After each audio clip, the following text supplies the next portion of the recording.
નમસ્કાર, આપ જોઈ રહ્યા છો ગુજરાત ન્યૂઝ ને હું છું જય શર્મા। લોકશાહીનું પર્વ એટલે સ્થાનિક સ્વરાજની ચૂંટણી અને સ્થાનિક સ્વરાજની ચૂંટણીને લઈને તમામ પક્ષોએ એડી ચૂંટણીનું જોર લગાવ્યું હતું। ઘણી બધી જગ્યાએ આપણે જોયા કે ઉમેદવારોએ ઘરે ઘરે જઈને પ્રચાર પ્રસાર કર્યો અને મતદાન મથક સુધી લોકોને લાવવાનો પૂરેપૂરો પ્રયત્ન કર્યો। જો અત્યાર સુધીની વાત કરવામાં આવે તો બપોરના 3 વાગ્યા સુધીમાં 40% જેટલું મતદાન થયું છે। આમ જોવા જઈએ તો ગત ચૂંટણી 2021માં જ્યારે યોજાઈ હતી તેનું મતદાન પણ 40થી 42% રહ્યું હતું। ખાસ કરીને નગરપાલિકા અને તાલુકા પંચાયતોની ચૂંટણીની અંદર અને તે મથકો ઉપર પણ 60થી 62% મતદાન થયું હતું અને સૌથી વધુ 66% મતદાન થયું હતું। ત્યારે આ વખતની ચૂંટણીએ રંગ જમાવ્યો છે। ખાસ કરીને સુરત, જામનગર અને ખાસ કરીને અમદાવાદની અંદર પણ ચૂંટણી પ્રચાર પ્રસાર લોકોએ એડી ચોટીનું જોર લગાવીને કર્યો હતો। ત્યારે અત્યારની જો લેટેસ્ટ અપડેટ પ્રમાણે જોવા જઈએ તો 3 વાગ્યા સુધીની અંદર હાલ 40% મતદાન થયું છે। 15 મહાનગરપાલિકાઓ, 84 નગરપાલિકા, 34 જિલ્લા પંચાયત અને 260 જે તાલુકા પંચાયતો છે તેની અંદર ઓન એન એવરેજ 39થી 40% મતદાન થયું છે। હજુ પણ 2 કલાકનો સમય છે। એક તો સૌથી પહેલાં આજે 40થી 42 ડિગ્રી તાપમાન નોંધાયું છે અને અત્યારે 44 ડિગ્રી તાપમાન નોંધાયું છે, એટલે ક્યાંક મતદાનની ઉપર ગરમીની પણ અસર પડી છે અને હજુ પણ 2 કલાક છે અને ઈચ્છીએ કે વધુમાં વધુ મતદાન થાય। અને ગુજરાત ન્યૂઝ પણ આપ સૌ કોઈને અપીલ કરી રહ્યું છે કે જો તમે મતદાન નથી કર્યું ગરમીના કારણે, પરંતુ હવે ધીરે ધીરે સાંજે 6 વાગ્યા સુધીનો સમય છે, આપ મથકે પહોંચો અને આપનો મતદાન કરો। મતદાન એ ખૂબ જ અગત્યનું દાન છે। જે રીતના આપણે તમામ દાનની વાત કરીએ છીએ ત્યારે મતદાન છે જેનાથી આપે જે પ્રાથમિક પ્રશ્નો છે, જે સ્થાનિક સ્વરાજ્યની ચૂંટણી છે, જે સ્થાનિક પ્રશ્નો છે તેને ઉજાગર કરવાનો અને તમારા પ્રશ્નોને નિરાકરણ લાવવા માટેના ઉમેદવારોને ચનય કરવાનો આ ખૂબ જ મહત્ત્વનો પર્વ છે, આ મહોત્સવ છે। ત્યારે તે જ વિશે ચર્ચા કરીશું। કેમ ઓછું મતદાન છે, કઈ જગ્યાએ વધુ મતદાન છે, કયા મુદ્દાઓ આ વખતે સ્થાનિક સ્વરાજની ચૂંટણીમાં મહત્વના રહ્યા તે મુદ્દે ચર્ચા કરીશું। અને આ ચર્ચા કરવા માટે આપણી સાથે ગેસ્ટ પેનલમાં જોડાઈ ગયા છે ઋત્વી પટેલ, જેઓ સોશિયલ એક્ટિવિસ્ટ છે, સાથે જ મંજી આહિર, જેઓ સહપ્રવક્તા છે પ્રદેશ ભાજપના, અને કલ્પેશ પટેલ, પ્રવક્તા કોંગ્રેસ। કલ્પેશભાઈ, મંજીભાઈ અને ઋત્વી મેમ, આપનું સ્વાગત છે।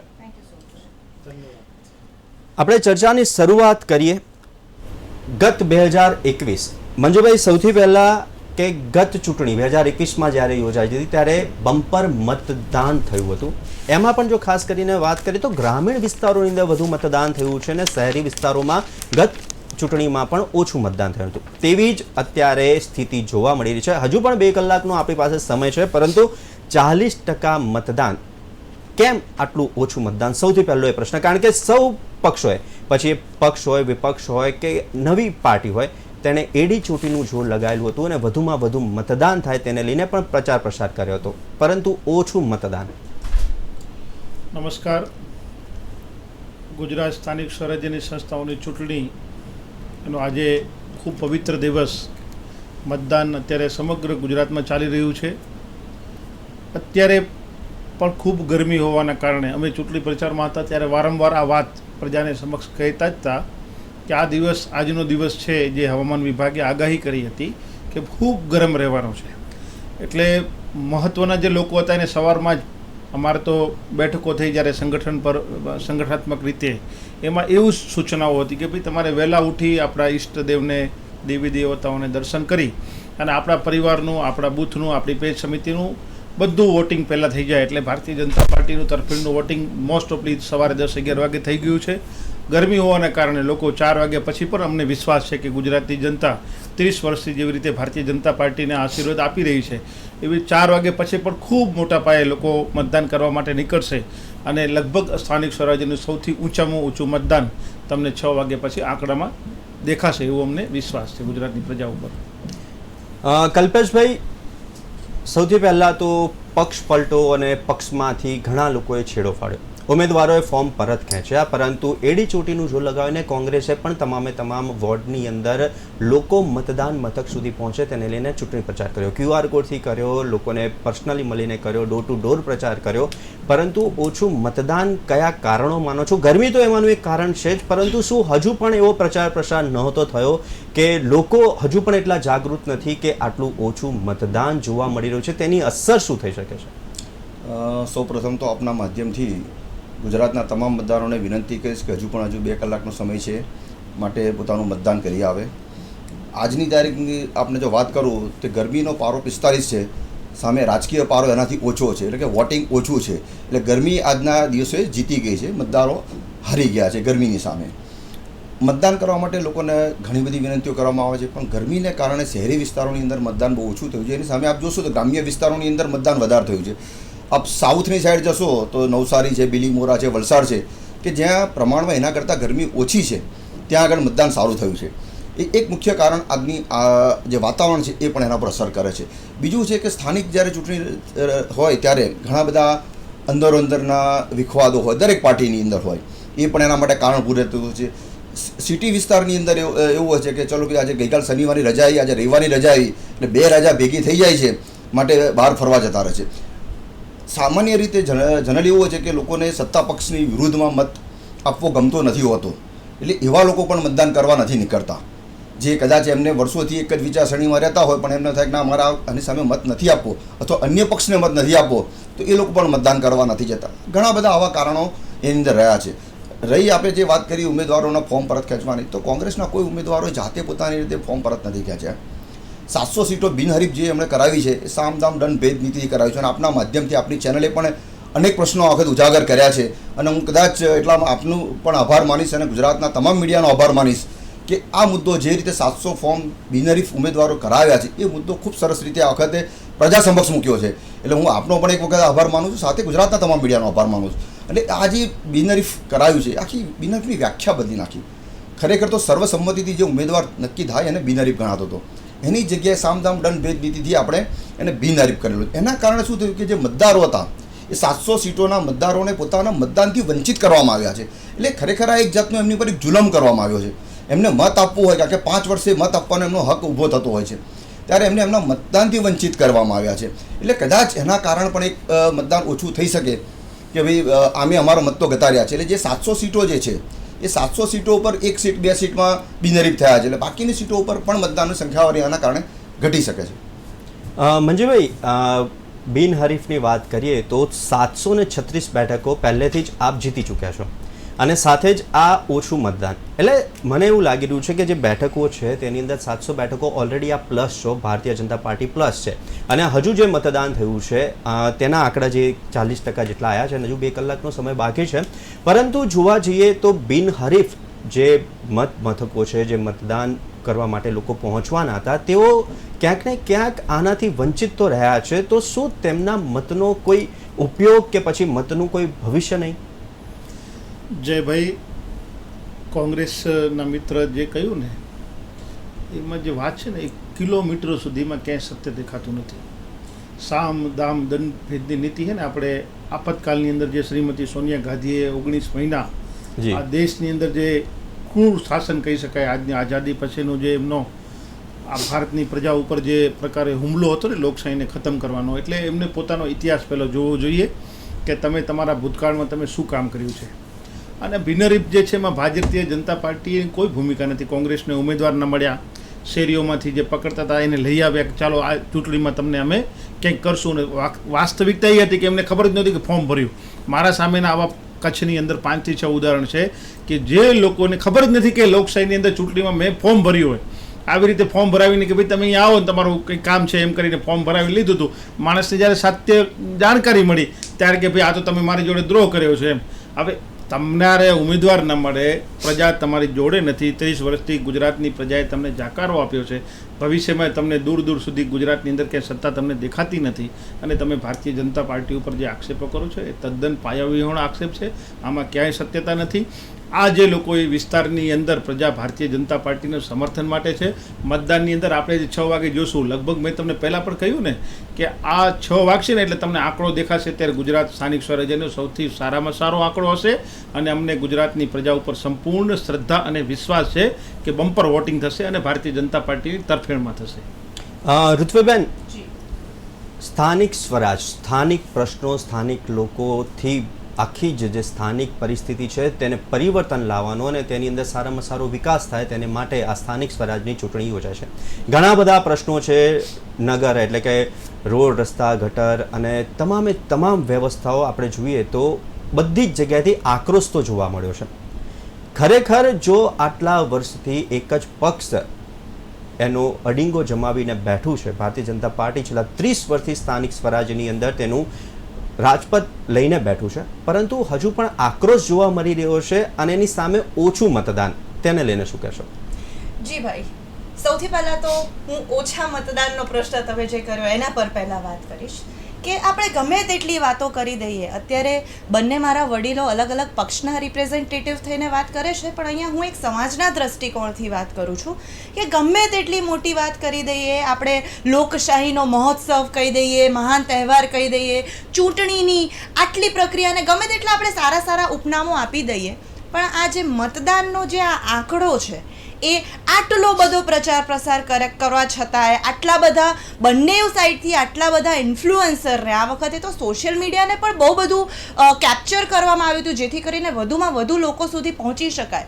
આટલા બધા હાથ પગ માર્યા છતાંય આપણે મતદાનનો આંકડો વધારી શકતા નથી. પાછળના બધા જ મતદાનના આંકડા સૂચવે છે ભાઈ કે આ જ્યારે સ્થાનિક સ્વરાજ્યની ચૂંટણી આવે ને ત્યારે લગભગ 50%થી ઓછું એવરેજ મતદાન થતું હોય છે. એટલે આ એક સૌથી મોટો પ્રશ્ન છે કે આપણે ગમે તેટલી વાતો મોટી કરીએ, ગમે તેટલા અલગ અલગ માધ્યમોનો ઉપયોગ કરીએ, સતત આપની ચેનલ છે, આપણા જેવા ઘણા માધ્યમો છે જે સતત લોકોને અપીલ કરી રહ્યા છે કે બહાર જાઓ, વોટ આપો, પણ કેમ આ સ્થાનિક સ્વરાજ્યની ચૂંટણીમાં વોટ નથી પડી રહ્યા? હવે આના પરથી જવાબ આવે છે તમારા પહેલા પ્રશ્નનો કે રાજકીય કારણો તો ચોક્કસપણે હોઈ જ શકે. હવે આપે પહેલાં કહ્યું કે એક પક્ષ જ્યારે સત્તા પર છે અને એના વિરોધમાં લોકોને ઘણા પ્રશ્નો હોય તો ભાઈ સ્વાભાવિકપણે ફરિયાદ કોના વિરોધમાં હોય? જે શાસન કરતું હોય એના વિરોધમાં હોય. એન્ટી ઇન્કમ્બન્સી એ હંમેશા જે શાસક પક્ષો એના વિરોધમાં જ હોય. કોઈ માણસ જે આજ સુધી આવ્યું નથી સત્તા ઉપર એને તો કોઈ જઈને ફરિયાદ કરવાનું નથી. તો સ્વાભાવિકપણે જ્યારે કોઈ પણ પક્ષ કે વ્યક્તિ ઘણા લાંબા સમયથી એ એક ધારું શાસન કરતા હોય તો લોકોને એમની સામે ફરિયાદો તો રહેવાની જ. એક પણ સમય એવો આદર્શ નથી આવી જવાનો. આપે જે વાત કરી કે શહેરોની આપણે વાત કરીએ, ચલો ગ્રામ્ય વિસ્તારોમાં તો હજુ પણ સારું મતદાનનું પ્રમાણ જોવા મળે છે, પણ શહેરોની વાત કરીએ તો શહેરોમાં આ જે આંકડા સૂચવે છે, બહુ દુઃખ સાથે કહેવું પડે ભાઈ કે આ બધા જ આંકડા કરતાં મને તો સૌથી વધારે ખૂંચતો એક આંકડો છે. આપણા દેશની વસ્તી ગણતરી પ્રમાણે 65% લોકો આપણા દેશમાં યુવાનો છે. આ 65% લોકો પણ જો મતદાન કરવા ના જતા હોય, ચલો ગરમી છે, બીજી કોઈ પણ પ્રશ્ન છે, તો આ જે જુવાનીઓ વર્ગ છે જેને આપણે નવયુવાનો કહીએ છીએ એ કોઈ પણ કારણથી એ ગરમી હોય કે ગમે તે પ્રશ્ન હોય અને ઘરની બહાર ના નીકળે અને મતદાન ના કરે તો આ બહુ ખૂંચતો આંકડો છે ભાઈ. એટલે સૌથી અહીંયા મને પાયાનો પ્રશ્ન એ લાગે છે કે સ્થાનિક સ્વરાજ્યની જ્યારે આપણે વાત કરીએ તો લોકોને ક્યાંક ને ક્યાંક, અને હું સમાજના દ્રષ્ટિકોણથી કહું છું કે આ સ્થાનિક સ્વરાજ્યનું મહાત્મા નથી સમજાતું. આપણે લોકો કદાચ આપણા MLA ચૂંટવાના હશે, MP ચૂંટવાના હશે, વિધાનસભા કે લોકસભાની ચૂંટણી હશે ત્યારે થોડો વધારે ઉત્સાહ બતાવીએ છીએ, કારણ કે એમાં સરકારો બનાવી દેવાની છે, કોઈકને ગાદી પરથી નીચે ઉતારી દેવાના છે. આ બધા આપણી માનસિકતા રહેલી છે, પણ ક્યાંક આજની તારીખમાં પણ આપણા નાગરિકો એ સ્થાનિક સ્વરાજ્યનું જે મહત્ત્વ છે નથી સમજતા. તમે બહુ સાચી વાત કરી અને લોકોએ પણ આ બહુ સારી રીતે સમજી લેવાની જરૂર છે કે આપણા જીવનના 75% એક નાગરિક તરીકે કોઈ પણ શહેરમાં કે કોઈ પણ આપણે તાલુકા જિલ્લામાં વસવાટ કરીએ છીએ, 75% પ્રશ્નો છે ને આ સ્થાનિક સ્વરાજ્યની જે સંસ્થાઓ છે એના દ્વારા સોલ્વ થવાના છે. તમારા વિસ્તારમાં સફાઈનો પ્રશ્ન હશે, ગટરનો પ્રશ્ન હશે, રોડ રસ્તાનો પ્રશ્ન હશે, કોઈ પણ લોકલ ઇશ્યુઝ હશે, ટ્રાફિકનો પ્રશ્ન હશે, પાર્કિંગના પ્રશ્નો હશે, તો એ પાર્લામેન્ટમાં સોલ્વ નથી થવાના, એ તો તમારી આ સંસ્થાઓ દ્વારા સોલ્વ થવાના છે. તો લોકોને માત્ર આપણે આ આંકડા જોઈએ છે પણ આંકડા પાછળના કારણો સમજીએ ને અને કારણો પાછળ થોડું વધારે કામ કરીએ તો આ વખતે તો 40% છે. બહુ તો આપણે 2 કલાકમાં બહુ આશાવાદી બનીએ તો બહુ તો 50% સુધી પહોંચશે, પણ આંકડો એનાથી ઉપર જશે નહીં. તો આ કારણો પર કામ કરીએ તો કદાચ સારા પરિણામો લાવી શકીએ. તો કારણોની વાત કરીએ, ઋત્વિબેન તમે એક સરસ મુદ્દો ઉપાડ્યો કે યુવા, હંમેશા વડાપ્રધાન નરેન્દ્ર મોદી યુવાધનની વાત કરે છે, યુવા ચહેરાઓની વાત કરવામાં આવે છે. તમામ પક્ષોએ આ વખતે નવા ચહેરાઓનું એક્સપેરિમેન્ટ કર્યું છે, નવા ચહેરાઓને મેદાને ઉતાર્યા છે. યુવાઓને વધુમાં વધુ આકર્ષવા માટેની આ કહી શકાય કે એક પહેલેથી જ રણનીતિ હતી પરંતુ આ રણનીતિ ક્યાંક ફેલ ગઈ હોય તેવું લાગી રહ્યું છે. જે રીતના આપે કહ્યું કે 60-65% યુવાનો છે, પરંતુ મતદાન 40% છે. જી ભાઈ, એટલે આમાં કેવું છે ને કે માત્ર હવે આ કોઈ પક્ષને એક્ઝેક્ટ હું સંબોધીને વાત નથી કરતી. બંને પક્ષોએ આ સ્ટ્રેટેજી અપનાવી છે. ઘણા બીજા પક્ષો છે, આપણે બે પક્ષ પૂરતી પણ વાત ના કરીએ. પણ માત્ર ને માત્ર યુવાઓ, કે આમાં હું મહિલાઓને પણ ઉમેરીશ, મહિલાઓ કે યુવાઓને માત્ર ને માત્ર ટિકિટ આપી દેવાથી કે એમને એક ચહેરો બનાવી દેવાથી યુવાઓમાં ઉત્સાહ જાગૃત કરી શકાશે નહીં. સૌથી પહેલું કારણ તો એ છે કે આપણે જાણીએ છીએ જે સ્થાનિક સ્વરાજ્યનું સૌથી પાયાનો સિદ્ધાંત શું છે કે ડિસેન્ટ્રલાઇઝેશન ઓફ પાવર, સત્તાનું વિકેન્દ્રીકરણ થાય. એક જગ્યાએ જે એક હાથમાં સત્તા આવી ગઈ હોય એ સત્તા નાના નાના વિભાગોમાં વહેંચાય, જેથી કરીને સારું ગવર્નન્સ, સારો વહીવટ થઈ શકે. પણ ગમે તેટલા યુવાનોને આપણે લાવી દઈએ ભાઈ, આપણે બહુ સારી રીતે બધા જ લોકો જાણે છે કે એ ચહેરો યુવાનનો હશે કે એ ચહેરો મહિલાનો હશે, પણ છેલ્લે નિર્ણયો તો એના દ્વારા લેવાવાનો જ નથી.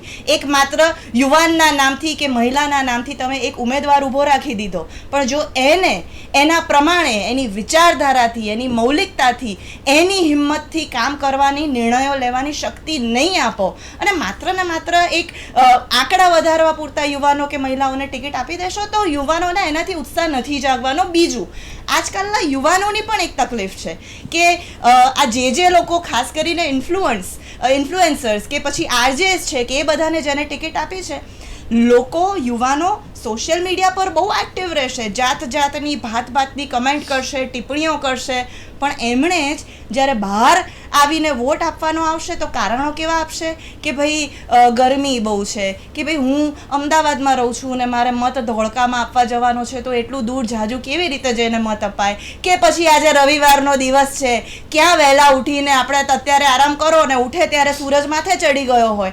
આ જ જુવાનિયાઓ જે સોશિયલ મીડિયા પર એટલા બધા એક્ટિવ જોવા મળે છે, એ રિયલ લાઈફમાં જ્યાં એકચ્યુઅલી તમે સત્તાનો પલટ કરી શકો છો ત્યાં એ લોકો એટલા સક્રિય નથી દેખાતા. તો આ બધી જ વસ્તુઓને યુવાનોને હું અત્યારે ખાસ કહીશ કે હજુ 4 વાગ્યા છે, આમાંથી જેટલા પણ સાંભળી રહ્યા છો અને ખાસ કરીને યુવાનો, આપણે લોકો ઉરી પિક્ચર જોઈ લઈશું કે ધુરંધર પિક્ચર જોઈ લઈશું અને આપણે પાકિસ્તાનને ગાળો ભાડી દઈશું, એનાથી દેશભક્તિ નથી જાગી જવાની.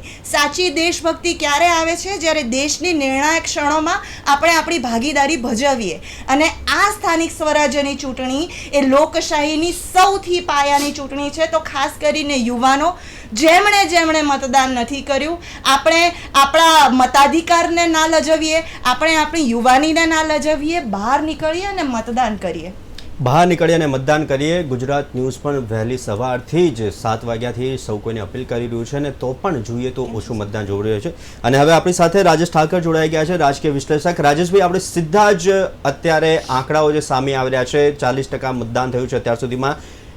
મારે 2021ની વાત બી કરવી છે આપની સાથે કે 2021ની અંદર જે મુખ્ય શહેરો કહેવાય તેમાં વધુમાં વધુ મતદાન માત્ર 53% થયું હતું અને ઓછુંમાં ઓછું મતદાન અમદાવાદ, જે આપણે માન્ચેસ્ટર કહીએ છીએ કે ગુજરાતનું હાર્ટ કહીએ છીએ, તેની અંદર પણ 2021ની અંદર 42% જ મતદાન થયું હતું. તે સ્થિતિ અત્યારે જોવા મળી રહી છે. પ્રશ્ન એક એ છે. અને બીજું કે અમારા રિપોર્ટરો જ્યારે તમામ વોર્ડની અંદર તમારે પંચાયતોની અંદર જતા હતા ત્યારે સૌ કોઈનો આક્રોશ બહુ મોટા પ્રમાણે જોવા મળી રહ્યો હતો કે ઘણા બધા પ્રશ્નો છે જે હજુ સુધી નિરાકરણ નથી આવ્યા, કે 5-5, 10-10 વર્ષથી જે પ્રશ્ન હલ નથી થયા, તેને લઈને આક્રોશ જોવા મળે છે લોકોને. જે રીતના ઋત્વીબેને પણ કહ્યું કે સોશિયલ મીડિયામાં એક્ટિવ થઈને કહેવું છે કે જે કોઈ બી પક્ષ છે, સત્તા પક્ષ છે, તે તેમના પ્રશ્નો હલ નથી કરી રહ્યું. તો જવાબદારી કોની? અને જવાબદારી જ્યારે આપણે નથી નિભાવી શકતા તો આક્રોશ કરવો જોઈએ કે નહીં? લોકતંત્રની અંદર લોકોની ભાગીદારી સિવાય કોઈ પણ દેશનું લોકતંત્ર છે સમૃદ્ધ થઈ શકે નહીં. અને જ્યારે ભારતીય લોકતંત્રની વાત કરીએ ત્યારે આખા વિશ્વનું સૌથી મોટું લોકતંત્ર, વિવિધ ભાષાઓ, વિવિધ પહેરવેશ ધરાવતું, વિવિધ જાતિ, વિવિધ ધર્મ, વિવિધ ખાનપાન, એટલે આપણે કહીએ ને કે વિવિધતામાં એકતા ધરાવતું લોકતંત્ર. અને એમાં જ્યારે જનભાગીદારીની આપણે આ સ્થિતિ જોઈએ ત્યારે ખરેખર એક કમનસીબીની વાત છે. અને જે 60% લોકો વોટ આપવા નથી જતા, મોટાભાગે સોશિયલ મીડિયા ઉપર ક્રાંતિ કરતા એ 60% લોકો જ સૌથી વધારે હોય છે.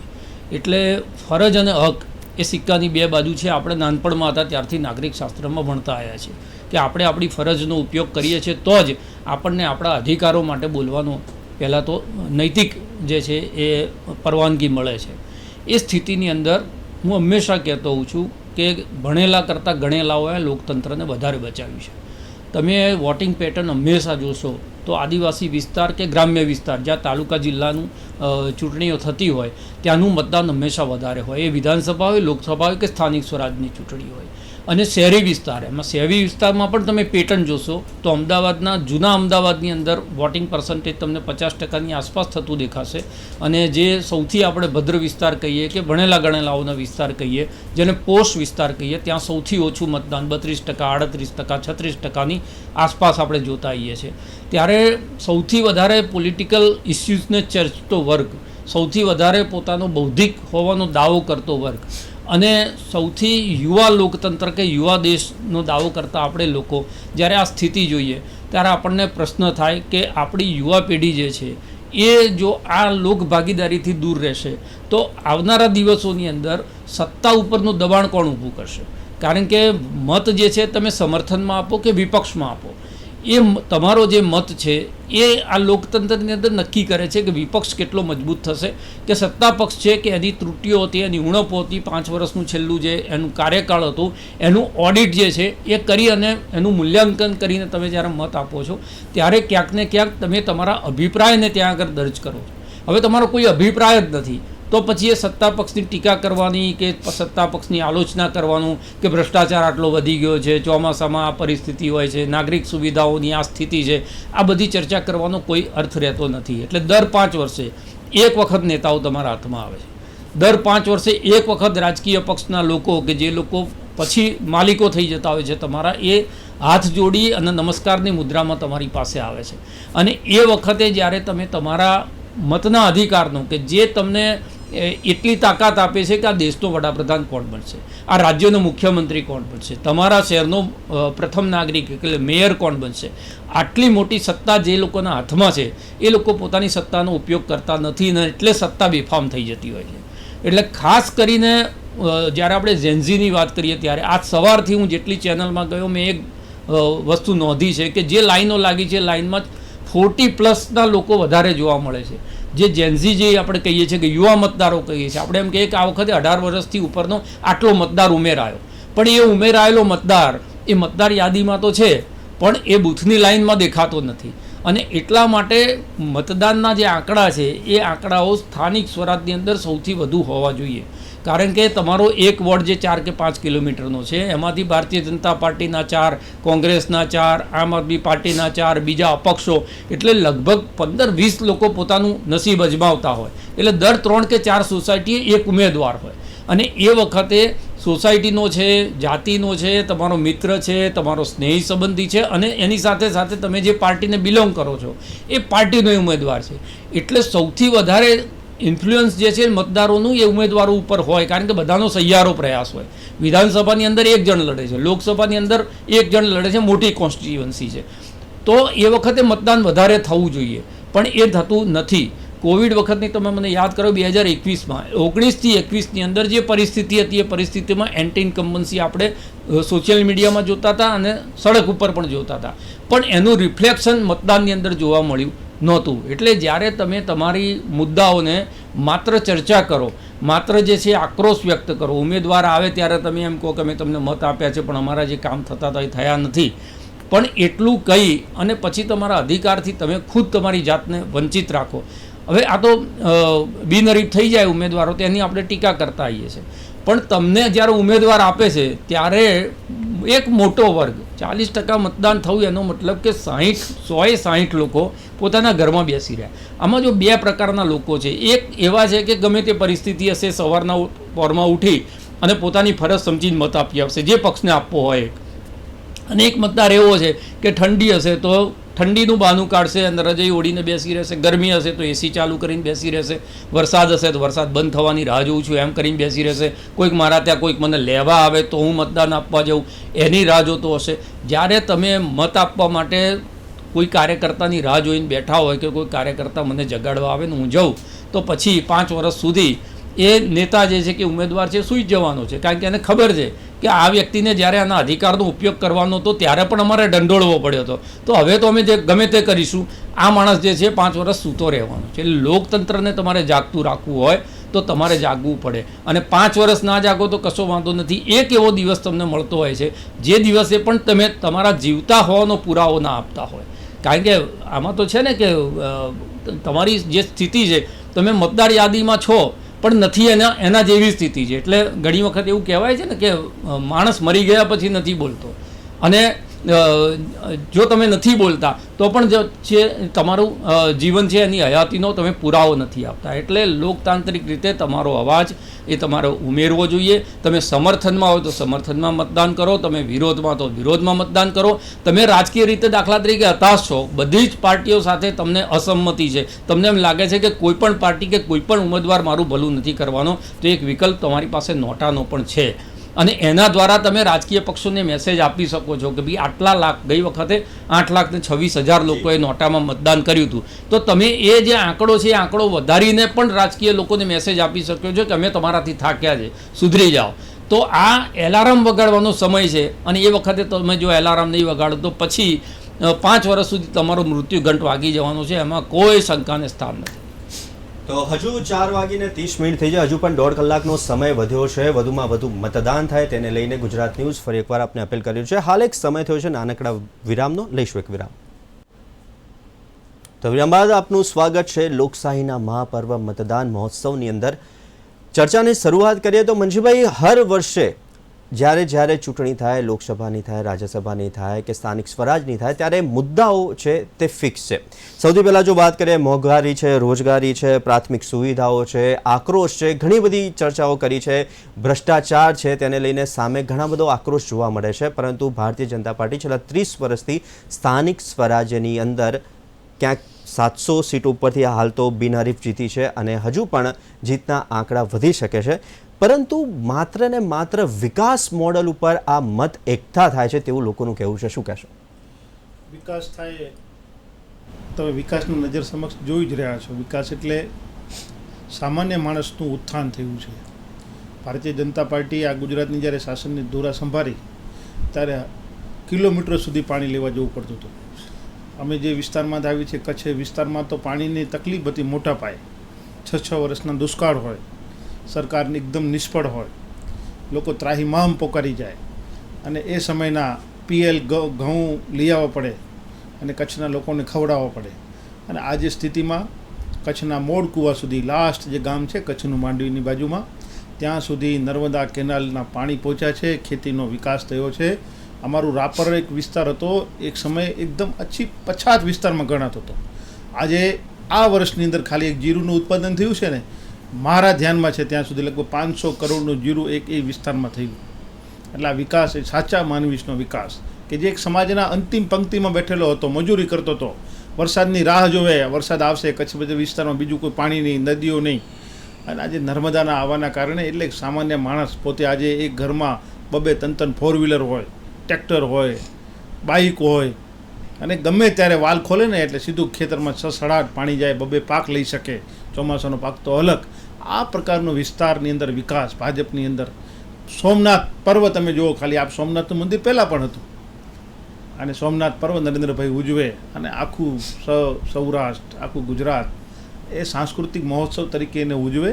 અને કેટલા પર્યટકો, ખાલી 3 મહિનાની અંદર લાખો લોકો ત્યાં સોમનાથ ભગવાનના દર્શન કરવા માટે આવ્યા. એટલે ભારતીય જનતા પાર્ટીએ વિકાસના માપદંડોને બદલ્યા છે. વિકાસ એ માણસના સાચા મૂલ્યાંકન, કે ભાઈ માણસનું તમે હમણાં કહ્યું ને કે મૂલ્યાંકન કેવી રીતે થાય, તો આ મૂલ્યાંકન છે કે ભાઈ માણસના જીવનમાં બદલાવ આવ્યો છે, મોટા પાયે બદલાવ. અને એટલા જ તો આજે કહી શકીએ છીએ કે ભારતનું ગ્રોથ ઇન્જિન એ ગુજરાત છે. ભવિષ્યની અંદર આ ગુજરાત એટલું બધું દિવ્ય અને ભવ્ય બનવાનું છે કે જેની કલ્પના આપણે નથી કરી. આપણા ગુજરાતની અંદર જે પ્રકારે સેમિકન્ડક્ટરના નવા ક્ષેત્રોમાં, નવો જનરેશનમાં જે નવા એકમોનો માપદંડો ઘડાઈ રહ્યા છે, એમાં સેમિકન્ડક્ટર તમે ગુજરાતની અંદર જુઓ, કેટલા પ્લાન્ટ, ધોલેરાથી અમદાવાદનો હાઈવે તમે જુઓ. અહીંયાથી તમારે કચ્છ જવું હોય ને તો એક સમય 8-9 કલાક લાગતા હતા, જે 3-4 કલાકમાં તમે 7-8 કરતાં અહીંયા પહોંચી આવો. અમદાવાદનું રિવરફ્રન્ટ આપણને આજે આખા ભારતને ગર્વ થાય. વડોદરાની અંદર પણ હવે એ પ્રકારનો આખું કલ્ચર ત્યાં ડેવલપ કરવામાં આવી રહ્યું છે. શિક્ષણના માપદંડોમાં છેલ્લા જિલ્લાઓમાં મેડિકલ કોલેજો મળી છે, યુનિવર્સિટીઓ મળી છે. સમાજની અંદર સર્વાંગીણ ઉન્નતિ થઈ છે. સર્વવ્યાપી સર્વસ્પર્શી એ વિકાસ બન્યો છે. અને માત્ર ને માત્ર વિકાસ એ તો ઇન્ફ્રાસ્ટ્રક્ચરની દ્રષ્ટિએ પણ આપણે વિકાસની વાત કરી, બીજા માળખાકીય સુવિધાઓ છેલ્લાના ગામડાના માવની સુધી પ્રાથમિક આરોગ્ય કેન્દ્ર પહોંચ્યા, CHCO પહોંચ્યા, પોલીસ સ્ટેશનોના નિર્માણો થયા, આધુનિક પોલીસ સ્ટેશનના નિર્માણ, સુલહ અને શાંતિનો વ્યાપ આખા ગુજરાતની અંદર વધ્યો છે. ભારતીય જનતા પાર્ટીનું 30 વર્ષનું શાસન એ ગુજરાતના ઉત્થાનનું શાસન છે. આ વિકસિત ભારત તરફ વિકસિત ગુજરાતનું એક મહાપ્રયાણ છે. અને ભારતીય જનતા પાર્ટી આવનારા સમયમાં આપણે સૌ આપણા નજર સમક્ષ જ્યારે ભારત એ વિકસિત ભારત બનવાનું છે, આપણે સૌ બધા જોઈને જવાના છે કે આજે દુનિયાની અંદર સૌથી ઉભરતો જો દેશ હોય ફાઇનાન્શિયલી તો એ ભારત છે અને એનું ગ્રોથ એન્જિન એ ગુજરાત છે. કલ્પેશભાઈ, જે રીતના ખાસ મંજીભાઈએ કેટલાક કચ્છની વાત કરી, આપણે ચોક્કસથી કહીએ કે દરેકે દરેક ગામડાઓનો વધુમાં વધુ વિકાસ થવો જોઈએ. કોઈ પણ વ્યક્તિ છે તે વિકાસથી વંચિત ન રહેવું જોઈએ. તે આર્થિક, સામાજિક તમામે તમામ રીતે તેનો વિકાસ થવો જોઈએ. તો બીજી તરફ જો કોંગ્રેસની વાત કરીએ, કોંગ્રેસ દ્વારા અનેક વાર આપણે જોયું છે કે આંદોલન કર્યા છે, સાથે જ આક્રોશ પણ વ્યક્ત કરે છે, વિરોધ પણ કરે છે, પરંતુ વિરોધના પ્રશ્નો હજુ પણ એવા ગામડાઓ છે કે જ્યાં 108 હજુ સુધી પહોંચી નથી શકતી. એ જ પ્રસૂતા બહેનોને ખાસ કરીને ઝોલી બનાવીને કે ખાટલામાં રાખીને 8-8, 9-9 કિલોમીટર સુધી દૂર 108 ઊભી હોય ત્યાં સુધી લઈ જવું પડે છે. હજુ પણ એવા ગામડાઓ છે કે જ્યાં પાણીની વ્યવસ્થા નથી. અને શહેરી વિસ્તારોની વાત કરીએ તો હજુ પણ એટલા અમદાવાદથી માત્ર 10 કે 12 કિલોમીટર દૂર એવા કહેવાય ને કે શહેરો આવેલા છે કે જ્યાં હજુ પણ લાલ, લીલું પાણી, અલગ અલગ કલરના પાણી જોવા મળી રહ્યા છે. આક્રોશ છે, વિરોધ કરી રહ્યા છે, પરંતુ તેનું ખરેખર જે રિઝલ્ટ આવવું જોઈએ નથી આવી રહ્યું. તે પણ એક સ્વીકારવું પડશે. જયભાઈ, આપને ખૂબ સારી વાત કરી કે આજની તારીખમાં પણ આદિવાસી જે પટ્ટો છે આખો, ત્યાં આગળ પાયાની કોઈ સુવિધાઓ નથી. ત્યાં પ્રાથમિક આરોગ્ય કેન્દ્રો નથી. આપણે જે કોઈ વાત ખૂબ સાચી છે કે પ્રસૂતા કોઈ ડિલિવરી આવી હોય સ્ત્રીને તો એને જોરીમાં નાખીને લઈ જવું પડે છે. એ તો ઠીક, માન લો કે કોઈ પુરુષને જ્યારે ચોમાસાની સિઝનની અંદર જ્યારે બીમાર પડી ગયું, પુરુષ કે લેડીઝ કોઈ પણ બીમાર પડી ગયું હોય છે, ત્યારે એમને નદીમાં ઓળંગીને જવું પડતું હોય છે. કારણ કે ત્યાં બસ પણ નથી જઈ શકતી કે નાની રિક્ષા કે ટેમ્પો પણ નહીં જતું, કારણ કે રોડ રસ્તા નથી બનાવ્યા. એટલે વિકાસની જે પરિભાષા ભારતીય જનતા પાર્ટી કરવામાં આવે છે ને, હાવ તદ્દન ખોટી પરિભાષા કરવામાં આવી છે. વિકાસ એટલે શું કહેવાય, કઈ વસ્તુનો વિકાસ? આજે તમે 30 વર્ષથી શાસનમાં આવ્યા છતાં એક IIM નથી બનાવી શક્યા, સારી કોલેજો, યુનિવર્સિટી તમે નથી આપી શક્યા. તમે કોંગ્રેસ સરકાર વખતે જે ડેમ બન્યા હતા એ પછી એક પાણીનો નવો ડેમ તમે નથી બનાવી શક્યા. તમે ગુજરાતની અંદર તમે જોવા જાઓ તો રોડ રસ્તાની જે વાતો કરે છે, રોડ રસ્તા પહેલાંના જમાનામાં હતા એ જે તે સમય પ્રમાણે રોડ રસ્તાઓમાં ડેવલપ થતા ગયા છે. પહેલાં ગામડાઓમાં કેડીઓ હતી, કેડીઓ પછી ધીરે ધીરે સિંગલ રસ્તા બન્યા, ડબલ રસ્તા થયા છે. આજે ગુજરાતની અંદર જો વિકાસ કર્યો હોત ને તો ગુજરાતના સામાન્ય માણસને આજે રોજીરોટી મળી રહી હોત. આજે સૌથી મોટો પ્રશ્ન બેકારીનો છે. ગુજરાતની અંદર અસંખ્ય યુવાનો આજે બેકાર છે, એ લોકોને રોજીરોટી નથી મળી. આજ તમે મને એમ કહો કે ગુજરાતની અંદર કોંગ્રેસ શાસન પૂરું થયા પછી કેટલી નવી GIDC સ્થાપી. ગુજરાતમાં જ્યારે કોંગ્રેસનું શાસન હતું ત્યારે ગુજરાતના મોટાભાગના વિસ્તારની અંદર, એમાં ખાસ કરીને અમદાવાદમાં 4 GIDC હતી. વટવા, નરોડા, વઢવને 4 GIDC આવેલી હતી. આજે ભારતીય જનતા પાર્ટી તરફથી એક GIDC, જો એક GIDC નવી બને તો હજારો લોકોને ત્યાં આગળ નોકરી મળે. તો વિકાસ એને કહેવાય કે તમે GIDC બનાવો, સારા ડેમ બનાવો, સારી યુનિવર્સિટીઓ બનાવો, સારા તમે પાણીના લેવલ એવા ઊંચા આવે કે જેના કારણે તમે ખેડૂતોને પાણી આપી શકો. ફક્ત આપણે વરસાદી પાણી પર આધાર રાખવાની જરૂર નથી. જળસ્તર ઊંચું કેમ લાવવું એ પણ એક વિકાસ છે. તો એની નથી કે એના માટે પરકોટિંગ વેલ બનાવવા આ તે એની અંદર સદંતર નિષ્ફળ ગયું છે. નિષ્ફળ કેમ ગયું છે કે એનું કોઈ આગોતરું આયોજન નથી. આજે આદિવાસી વિસ્તારની અંદર પીવાનું પાણી નથી, હેડપંપમાં પણ પાણી નથી મળતું આજે. અને એ લોકોને 10-10, 20-20 કિલોમીટર સુધી પાણી લેવા માટે, પીવાના પાણી માટે વલખા મારવા માટે જવું પડે છે. બાજુમાંથી નર્મદા નીકળે છે, નર્મદા નદી નીકળે છે, છતાં ત્યાં આજુબાજુના વિસ્તારોની અંદર પીવાનું પાણી નથી. તો કેમ નથી? નર્મદાનો ડેમ થઈ ગયો, ઊંચાઈ વધારી ગઈ, તો શા માટે એ આદિવાસી વિસ્તારને હજુ પાણીની સગવડ નથી કરવામાં આવી? એટલે આ એક વિકાસ નથી. વિકાસના નામે લોકોને ગેરમાર્ગે દોરવામાં આવે છે. અને સ્વાભાવિક છે કે જનતાને જ્યારે કોઈ ખોટા વચનો આપવામાં આવે તો જનતા હંમેશા ભરમાઈ જતી હોય છે, જનતાનો આક્રોશ પણ હોય. અને એટલા માટે જ કોંગ્રેસે 5000 કિલોમીટરની જન આક્રોશ રેલી પણ કાઢી હતી. અને જન આક્રોશ રેલીથી ગુજરાતની જનતાને અમે સચેત પણ કર્યા હતા કે ભાઈ આટલું આવું થવાનું છે. અને એ અમારી જન આક્રોશ રેલીના જે પ્રતાપ હતો એના કારણે જ આજે એ લોકોને સામદામ દંડ ભેદ નીતિથી 200-700 બિનહરીફ કરવા પડ્યા હતા. ઋત્વિકબેન, વિકાસની વાત છેલ્લા 30 વર્ષથી થઈ રહી છે. વિકાસ થઈ રહ્યો છે. આપણે એવું નથી કહેતા કે કશું જ નથી થઈ રહ્યું. ક્યાંક ને ક્યાંક ભ્રષ્ટાચારના આરોપ છે, ક્યાંક કામ ડીલે થઈ રહ્યું છે, કામ નથી થઈ રહ્યું, કોન્ટ્રાક્ટરોના ભ્રષ્ટાચાર સામે આવી રહ્યા છે. તે વસ્તુ ઠીક. સામે કોંગ્રેસ પણ એટલી જ આક્રમકતાથી વિરોધ પ્રદર્શન કરી રહ્યું છે, પરંતુ રિઝલ્ટ નથી મળ્યું. એક એ પ્રશ્ન. અને બીજું ખાસ કરીને યુવાઓની વાત કરીએ તો અત્યારે જો જોઈએ તો ટેકનોલોજી અને એજ્યુકેશન આ બંને સૌથી પહેલી જરૂરિયાત કહી શકાય યુવાઓ માટે. ત્યારે અત્યારે હજુ પણ એવી સ્કૂલો છે કે જ્યાં છત નથી. હજુ પણ એવી સ્કૂલો છે જે 12 ઓરડામાં લોકોને એક ઓરડાની અંદર 4-4, 5-5 વર્ગો ચાલતા હોય, જ્યાં શિક્ષકોની અછત છે. ઘણા બધા પ્રશ્નો છે. આમ પ્રશ્નો ગણાવવા જઈએ તો ઘણી બધી લાંબી લિસ્ટ છે, પરંતુ કેમ પુનરાવર્તન જ યથાવત, પરિવર્તન નહીં? જી ભાઈ, એટલે હું તો બહુ શહેરોથી બહાર જઈને પણ વાત નહીં કરું. શહેરોની અંદર પણ આ બધી જ જે પાયાના પ્રશ્નો તમે કયા કે શિક્ષણથી લઈને સ્વચ્છતાથી લઈને બધી જ વસ્તુના એ શહેરોની અંદર પણ આજની તારીખમાં એટલા જ છે. હવે આમાં એવું છે ને ભાઈ કે મારા જેવી એક આખી પેઢી એવી છે કે જેમણે ભાજપા સિવાય કોઈની સરકાર જોઈ જ નથી, કોઈનું શાસન જોયું જ નથી. એટલે એમને પહેલાંની વાતો કરવી, એક પક્ષ છે કે જે એની પહેલાંની ખાલી વાતો કરે રાખે છે, એક પક્ષ છે કે જે ખાલી વિકાસની વાતો કરી રાખે છે. એટલે આ પેઢી છે ને ક્યાંક ને ક્યાંક એક કન્ફ્યુઝ પેઢી તરીકે ભાઈ બની રહી છે. આમાં આપણે પાયાના પ્રશ્નોની વાત કરી તો સૌથી પહેલાં શહેરોના પાયાના પ્રશ્નો જોઈએ. અમે પોતે શહેરોના એવા વિસ્તારોમાં કામ કરીએ છીએ જે આજની તારીખમાં પણ બેઝિક પાયાની સુવિધાઓ સદંતરપણે નથી મળી રહી. આ મેં સ્વચ્છતાની એ બધી વાતો મેં કરી, શિક્ષણની વાત કરી. બહુ મોટો રેશિયો છે ડ્રોપઆઉટનો. 8મા ધોરણ સુધી સરકાર મફત શિક્ષણ આપી દે છે, પણ 8મા પછી જ્યારે ભણવાનું આવે ત્યારે ખાસ કરીને બાળકીઓ બહુ મોટા પ્રમાણમાં ડ્રોપઆઉટ સ્કૂલમાંથી બહાર નીકળી જાય છે. અમારી પાસે એવી કેટલી બધી બાળકીઓ છે, કારણ કે 8મા સુધી થાય શું, ચઢાવે રાખે. બાળક ફેલ નથી થતા. એ 5મામાં આવી ગયું, 6મામાં આવી ગયું, 7મામાં આવી ગયું. 7મા ધોરણમાં ભણતા બાળકને પોતાનું નામ સુદ્ધા લખતા ના આવડતું હોય. એટલે આટલી બધી ખાલી એક પછી એ ધોરણો ચડતું જાય છે, પણ એ ક્યારે એટલું સક્ષમ નથી બનતું કે આગળનું શિક્ષણ એ બાળક પોતાની આવડતથી, પોતાની તાકાતથી આગળ ભણી શકે. હવે એ બોર્ડની પરીક્ષા આપશે તો સ્વાભાવિકપણે એ દીકરો કે દીકરી એ ફેલ જ થવાના છે, કારણ કે એને પાયો જે શિક્ષણનો હોય નથી મળ્યો. એટલે આ બધી જ વાતો, અને ખાસ કરીને જ્યારે શિક્ષણની વાત થાય, કોઈ પણ પ્રકારનો વિકાસ હોય, કોઈ પણ પક્ષ હોય, પણ જો એ સારા અને જાગૃત નાગરિકોનો વિકાસ ના કરી શકે, જાગૃત નાગરિકો ના બનાવી શકે, તો એ કોઈ પણ, એ કોંગ્રેસની સરકાર ભૂતકાળમાં હતી કે ભાજપાની સરકાર અત્યારે છે, કોઈ પણ જો જાગૃત નાગરિકો ના બનાવી શકે તો એ વિકાસની સૌથી મોટી પરિભાષા છે. ગમે તેટલી ધારી લો કે આપણે દર 100 મીટરે કચરા ટોપલી મૂકી દઈશું, સફાઈની એકદમ સરસ સફાઈ કામદારો રાખી લઈશું, પણ માનસિકતા, લોકોના મગજમાં જ એટલી માનસિકતા નહીં આવે કે મારે કચરો કચરા ટોપલીમાં નાખવાનો છે તો રસ્તાઓ સાફ નથી થવાના. એવી આ નાની વાતથી લઈને મોટામાં મોટી વાત, જ્યાં સુધી લોકોની જાગૃતતા નહીં આવે ત્યાં સુધી કોઈ પણ વિવેક વગરનો, નાગરિકોના વિવેક વગરનો કોઈ પણ વિકાસ એ પાંગળો જ છે અને પાંગળો જ રહેશે. શહેરોની ખાસ બીજી વાત કરું અને યુવાનોની વાત થઈ રહી છે ભાઈ, અને એ હકીકતો છે અને આ અમે જોઈ રહ્યા છીએ સતત.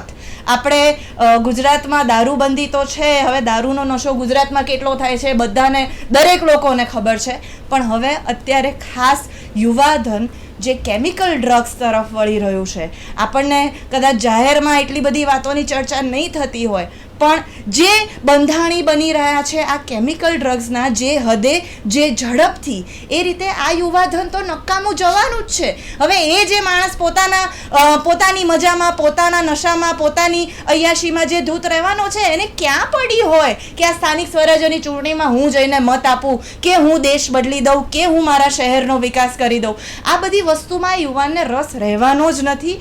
એટલે આ બધા છે ને, ફરીથી કહું છું, આ પક્ષાપક્ષીની વાત નથી, આ કોઈ પાર્ટીની વાત નથી.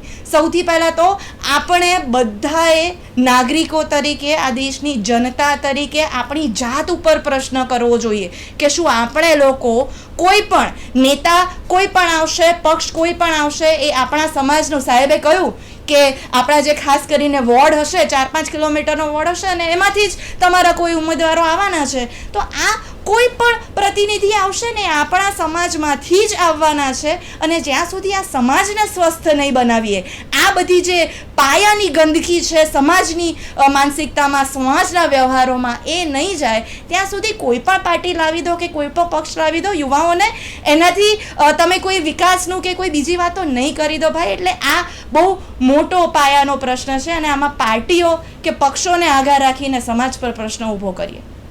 રાજેશ સર, હાલ સૌથી મોટો પ્રશ્ન આવ્યો છે, જ્યારે લોકો મતદાન કરવા માટે જઈ રહ્યા છે ત્યારે તેમનું નામ જ નથી. સરની પ્રક્રિયા હાથ ધરવામાં આવી હતી તો પણ ઘણી બધી જગ્યાએથી અત્યારે અપડેટ સામે આવી રહ્યા છે કે જ્યારે તેઓ મતદાન કરવા માટે પહોંચી રહ્યા છે ત્યારે સરની અંદર તેમનું નામ જ નથી. ના, એટલે આ એક પાછો બીજો જાગૃતિનો પ્રશ્ન આવે છે. જ્યારે એસઆઈઆરની પ્રક્રિયા થઈ ત્યારે પહેલાં એક જે છે એ ડ્રાફ્ટ યાદી બહાર પડી અને એના પછી એક ફાઇનલ યાદી બહાર પડી. ડ્રાફ્ટ યાદીમાં દાખલા તરીકે તમારું નામ નથી તો ફાઇનલ યાદીમાં આવે એના માટેની જે પ્રક્રિયા હતી એ પ્રક્રિયાને તમારે અનુસરવું પડે. અને એના પછી જ્યારે ફાઇનલ યાદી આવી એ પછી પણ આપણી પાસે 15 દિવસનો સમય હતો અપીલ કરવા માટેનો. એ અપીલ કરી હોય અને વોટર લિસ્ટમાં તમે ચેક કર્યું હોય કે તમારું નામ છે કે નહીં, તો એ પ્રશ્ન ત્યાં આગળ આવીને ઊભો રહેતો નથી હોતો. એટલે ઘણી વખત કેવું થાય છે કે જે પ્રક્રિયાઓ ચાલતી હોય, જેના મેસેજીસ આવતા હોય, પણ એ દિશાની અંદર આપણે જે વ્યક્તિગત આપણું ઇનપુટ આપવું પડે એ ઇનપુટ આપણે આપતા નથી ને એના કારણે આ સ્થિતિ સર્જાય છે. કેટલાક નામો એવી રીતે પણ નીકળી ગયા છે કે જેમાં BLOની ભૂલ હોય, લોકો એમના પુરાવા પણ આપ્યા હોય, તે છતાં એવું થાય કે ઘરમાં 2 જણના નામ આવ્યા હોય ને 2 જણના નામ ના, એટલે પતિનું નામ હોય ને પત્નીનું નામ ના હોય. આવી સ્થિતિ પણ ઘણી બધી જગ્યાએ થઈ છે. એટલે કેટલીક જે ભૂલો છે એ તંત્રની ભૂલો છે ને કેટલીક જે ભૂલો છે એ નાગરિકની પોતાની જાગૃતિની ભૂલો છે. સવાલ એ છે કે હમણાં જે ચર્ચા થઈ રહી હતી સમસ્યાઓની, તો વિકાસ 2 પ્રકારનો વિકાસ હોય. એક તો ઇન્ફ્રાસ્ટ્રક્ચર ડેવલપમેન્ટ, એટલે કે કોસ્મેટિક ડેવલપમેન્ટ, કે જે પણ જરૂરી છે કે આપણે દિવાળી આવે એટલે આપણું ઘર ગમે તેવું હોય ને તો કચરો ખૂણે ખાંચરે કરી રંગરોગાન કરીને કોઈ મહેમાન આવવાના હોય તો આપણે એને સારું બતાવવાની કોશિશ કરીએ, પણ જેવા મહેમાન જાય એટલે ખૂણાનો કચરો છે તો ત્યાં જ રહેવાનો છે. એટલે તમારે 2 પ્રકારના વિકાસ કરવા પડે. એક વિકાસ જે પાયાગત વિકાસ છે કે જેના મૂળની અંદર સૌથી પહેલું તો આવે છે સરકારી શિક્ષણ. સરકારી શિક્ષણની સ્થિતિમાં અત્યારે એવું છે કે દરેક વિદ્યાર્થીએ જે શિક્ષકો હોવા જોઈએ શિક્ષકની ઘટ છે.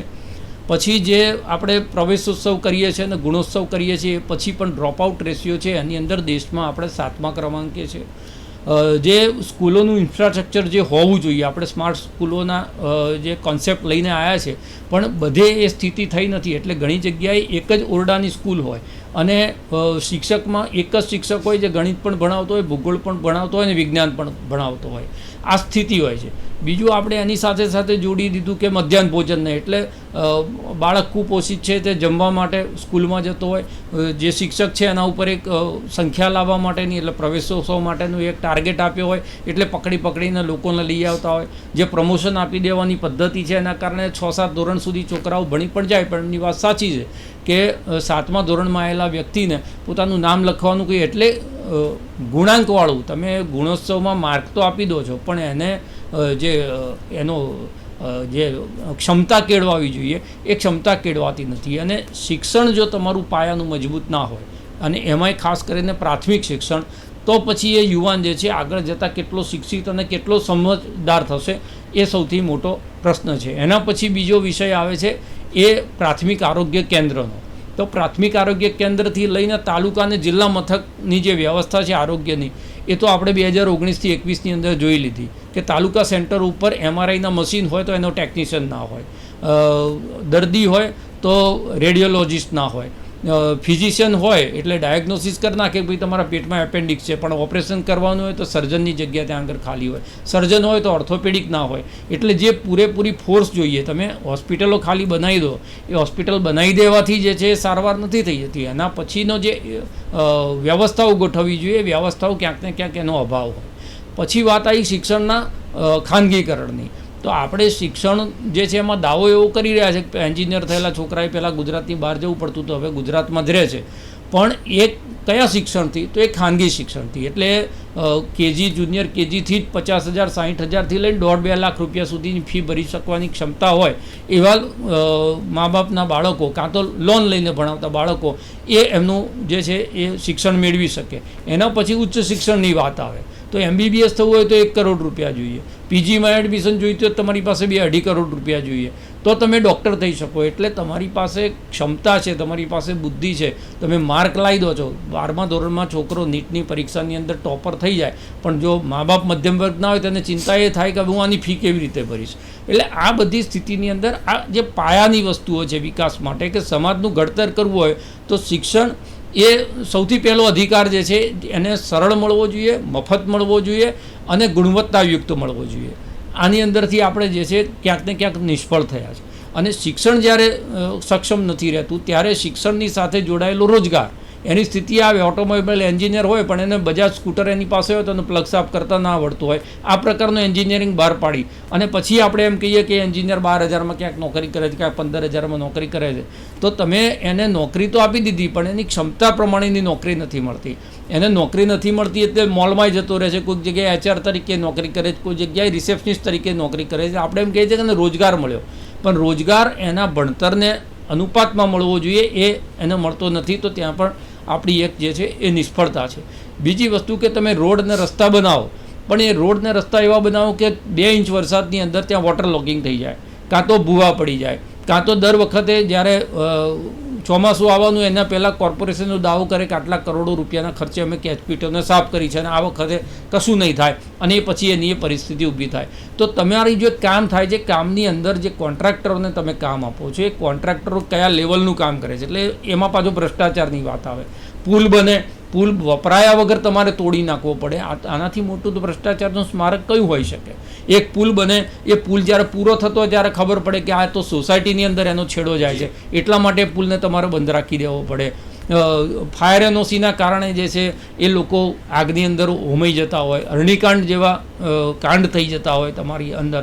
અને BU પરમિશન વગરની 50-60% પ્રોપર્ટી છે એ આપણને ત્યારે ખબર પડે જ્યારે હાઈકોર્ટ એમ કે તમે ફાયર એનઓસી બધા ના આપો. ફાયર એનઓસીનું પહેલો ક્રાઇટેરિયા હોય કે BU પરમિશન જોઈએ, BU પરમિશન ના હોય એટલે ફાયર એનઓસી ના મળે.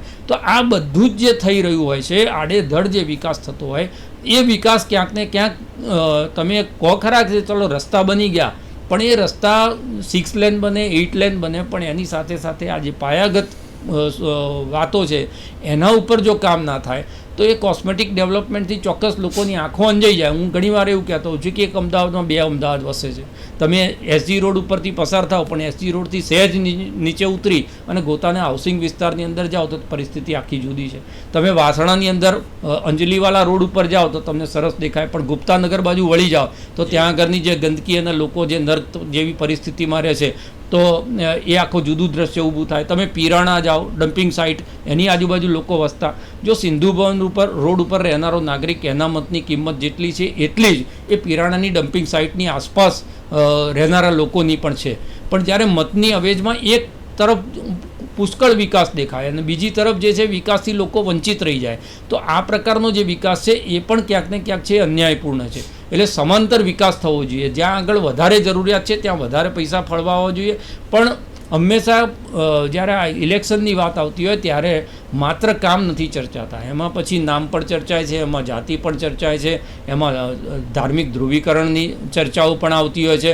એની સાથે સાથે કઈ કાસ્ટના સોશિયલ એન્જિનિયરિંગ આપણે કહીએ, સોશિયલ એન્જિનિયરિંગની બધી વાત આવી જતી હોય છે. સ્થાનિક સિવાયના જે મુદ્દા, જે ભાવનાત્મક મુદ્દા હોય, જે લોકોને સીધી અસર કરતા હોય, એવા મુદ્દાઓ પણ એની અંદર ઉમેરાઈ જતા હોય છે. એટલે નળ, ગટર અને રસ્તા સિવાયના મુદ્દાઓ જે છે સ્થાનિક સ્વરાજમાં જ્યારે ચર્ચાય ત્યારે પાયાગત સુવિધાઓ ઉપરનો સંવાદ બહુ જ ઓછો થાય છે. અને એ પછી જ્યારે પરિણામ મળી જાય ત્યારે પરિણામ મેળવનાર લોકોને એમ થાય છે કે ભાઈ લોકો જે છે તો આના ઉપર મોર મારે છે, એનો મતલબ કે અમે જે કરીએ છીએ બરોબર છે. પણ માત્ર 40% લોકો જ આની અંદર હા કે ના કહે છે.